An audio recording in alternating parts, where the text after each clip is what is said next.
Assalamualaikum warahmatullahi wabarakatuh, sahabat Air Movie. Melanjutkan dari episode sebelumnya, malam itu terlihat para Alpen tengah membuat berbagai senjata.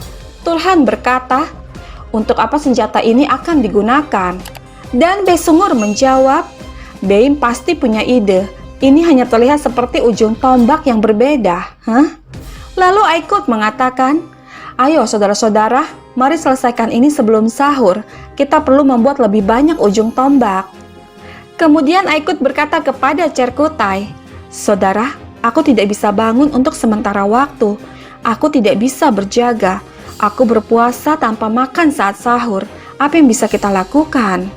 Melihat Gubrus yang tengah tertidur pulas, Cerkutai menjawab, aku tahu. Sekarang kau akan melihat Gubrus. Kemudian Cerkutai pun pergi dari ruangan untuk sementara waktu. Menyaksikan itu Besungur berkata, saudara, apakah Cerkutai benar-benar gila? Kemudian mereka semua tertawa.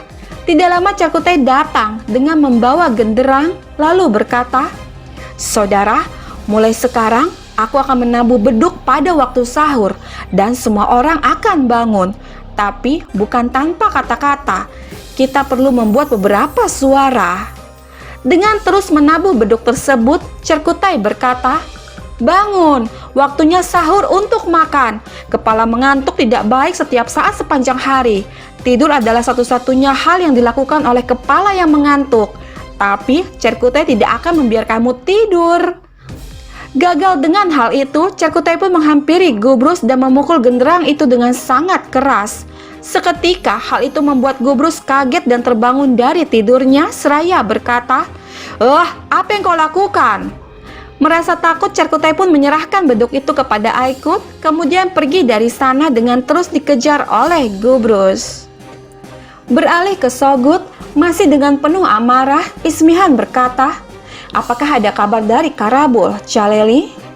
Dan Caleli menjawab, dia mengawasi setiap langkah mereka. Mereka akan tidur di Kervanserai di Karakuyu malam ini. Besok mereka akan berangkat saat matahari terbit. Mendengar ini Ismihan bertanya, apakah ada jalan terpendek dari Karakuyu ke Tabriz, Caleli? Dan Caleli menjawab, jalan Kircai, Sultanku. Kemudian Ismihan berkata, Osman, kau akan membayar untuk membual di sebelah Firdaus Sultan. Dan kau akan mempelajari di mana kau akan berakhir jika kau terlalu memikirkan diri sendiri. Sekarang, dia pikir dia menang. Dia pikir dia memiliki semua kekuatan. Osman akan kehilangan segalanya, Caleli. Dia akan menurunkan kewaspadaannya ketika dia tidak memiliki musuh. Kumpulkan prajurit terkuat dan pemanah terbaik. Kirim pesan ke Bayindir. Kita akan menyelamatkan Naiman dan mengambil segelnya. Kemudian Caleli pun pergi untuk menjalankan perintah. Keesokan paginya, terlihat Osman dan pasukan Alpennya yang tengah berada di hutan mendirikan markas pelatihan. Osman berkata, Alpen, tempat berikutnya untuk ditaklukkan dan tujuan selanjutnya adalah Kopruhisar. Kita mendengar bahwa persiapan terbaik dilakukan di Kopruhisar. Kita tahu bahwa mereka membeli perisai besar dari Konstantinopel. Bahkan jika kita masuk ke dalam, mereka akan membangun tembok. Jika demikian, mari kita lihat. Kemudian Osman memerintahkan Alpennya untuk membawa perisai-perisai besar tersebut. Lalu Osman berkata, Alpen, ini adalah perisai yang menurut mereka tidak bisa dihancurkan. Kemudian Osman memerintahkan Cerkutai untuk membawakan tombak baru buatan mereka. Lalu Osman berkata, Alpen, lihat ini. Perhatikan ini baik-baik. Ini adalah tombak yang akan membuka perisai ini. Jika perisai ini tidak bisa dihancurkan, maka kita akan menunjukkan kepada mereka bagaimana jadinya. Kemudian di hadapan semua Alpennya, Osman mulai mendorong tombak tersebut ke arah perisai yang dipegang oleh para Alpen. Alhasil, Osman berhasil menghancurkan dua perisai besar yang dipegang oleh Turhan dan Besungur. Kemudian Osman berkata lagi, prajurit yang akan memegang perisai ini akan berada di sisi timur Kopruhisar. Mereka yang bertarung di sana dan berdiri di sana akan berlatih dengan tombak ini. Aku tidak ingin satu kesalahan pun, ketahuilah itu. Dan mereka semua mengatakan, seperti yang kau inginkan, Beim. Kemudian dengan menggabungkan tombak itu, Osman berkata, "Kalian mendengar serangan bergerak, dan sekarang waktunya untuk bertahan. Para Alpen yang akan berperang melawan penunggang kuda Mongol, kalian akan bertarung dengan tombak ini juga. Sekarang, kita akan mengikat tombak ini satu sama lain. Jika ini dipegang oleh orang yang kuat, mereka tidak akan patah sebelum menjatuhkan 10 kuda." Kemudian Baesunghut dan Chakutay mulai menunjukkan kehebatan dari tombak tersebut dengan menebas beberapa batang pohon di hadapan mereka. Lalu Aikut bertanya, "Beim, jika sekarang Naiman pergi, apakah perlu berlatih untuk melawan Mongol?" Dan Osman menjawab, "Tidak. 1 pergi, 1000 datang. Tanah ini tidak akan pernah tanpa musuh." Sahabat kita beralih ke Naiman yang masih dalam perjalanan menuju penghakiman. Tidak lama 2 orang Nokres datang seraya berkata, "Jalannya aman, Komandan Bagatur." Dan Bagatur mengatakan, "Bagus, terus awasi jalan. Kirim beberapa pasukan melalui sisi kanan dan beberapa dari mereka melalui sisi kiri. Ambil semua pengukuran yang diperlukan." Lalu Naiman berkata, "Tidak ada ukuran yang bisa melindungimu dariku, Bagatur. Aku akan membunuhmu dengan tangan kosong." Dan Bagatur menjawab, "Jalan kita masih panjang, Naiman. Jangan buang energimu untuk berbicara." Mendengar ini membuat Naiman sangat kesal. Kemudian mereka pun terus berjalan untuk melanjutkan perjalanan. Di sisi lain hutan, Ismihan berkata, "Di mana Karabul, Caleli?" Dan Caleli menjawab, "Aku harap dia tidak tertangkap, Frede Sultan. Haruskah aku mengirim pengintai ke Karvanserai?" Namun Ismihan mengatakan, "Tidak, jangan lakukan itu. Kita akan menunggu. Kita tidak akan menakut-nakuti mereka. Jika tidak, kita tidak akan dapat mengambil Naiman."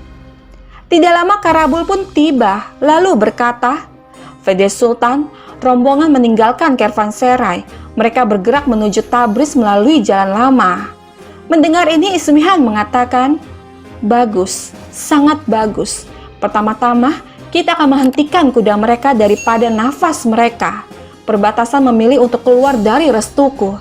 Jadi, aku akan membebaskan Naiman. Dia akan membawa kegelapan bagi pemberontak. Sekarang, dengarkan baik-baik sementara aku memberitahu bagaimana kita akan menyelamatkan Naiman." Sahabat kita kembali lagi ke Osman. Dia berkata, "Lebih seperti Naiman akan terus datang. Tanah kita akan selalu menarik perhatian, baik timur maupun barat, penuh dengan bahaya. Untuk alasan itu, kita akan terus berlatih. Turgut Bey, mari berlatih dan berikan contoh pada Alpen." Dan dengan penuh hormat, Turgut menerima tugas tersebut. Di hadapan semua Alpennya, Turgut dan Osman mulai berlatih dan menunjukkan gerakan pedang kepada mereka. Pada tahap pertama, Turgut kalah, dan pada tahap kedua, di mana Turgut berpikir bahwa dia akan menang, namun dengan kecerdasan Osman, dia melepaskan ikat pinggangnya dan itu membuat Turgut terjatuh dan kalah lagi. Kemudian Osman berkata, "Alpen, seperti yang kalian lihat, kalian akan selalu siap. Tetapi kalian juga harus berhati-hati terhadap tipuan. Sekarang semuanya kembali berlatih." Kemudian Turgut berkata kepada Osman, "Jika Konur tidak bisa pergi, rencana penyusupan tidak akan terpenuhi." Dan Osman menjawab, "Jangan khawatir. Dia memenuhi semua tugasnya sampai saat ini. Turgut, kau juga harus pergi ke pangkalan dan periksa pelatihan Alpen. Ketika Konur memberi mereka wadah tinta dan mendapatkan petanya, Kopruhisar akan menjadi milik kita, insya Allah." Kemudian mereka pun pergi dari sana. Sementara itu, atas perintah Ismihan, Bayindir dan para tentara Seljuk mulai menyerang para Nokers. Mereka menghabisi pasukan kiri dan juga kanan yang diperintah Bagatur sebelumnya untuk memeriksa jalan.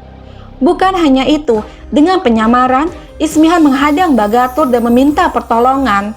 Dan saat beberapa Nokers hendak menghampirinya, seketika mereka diserang dari berbagai sisi. Kemudian pertarungan pun terjadi di sana. Tidak tinggal diam, Naiman dengan tangan terikat ikut menyerang tentara Bagatur. Sungguh suatu kelicikan yang dimiliki Ismihan. Demi membalaskan dendamnya terhadap Osman, dia rela membebaskan musuh terbesar yang bahkan dapat mengancam negaranya sendiri.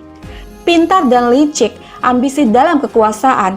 Itulah sifat yang dimiliki Ismihan Sultan. Pertarungan terus berlanjut.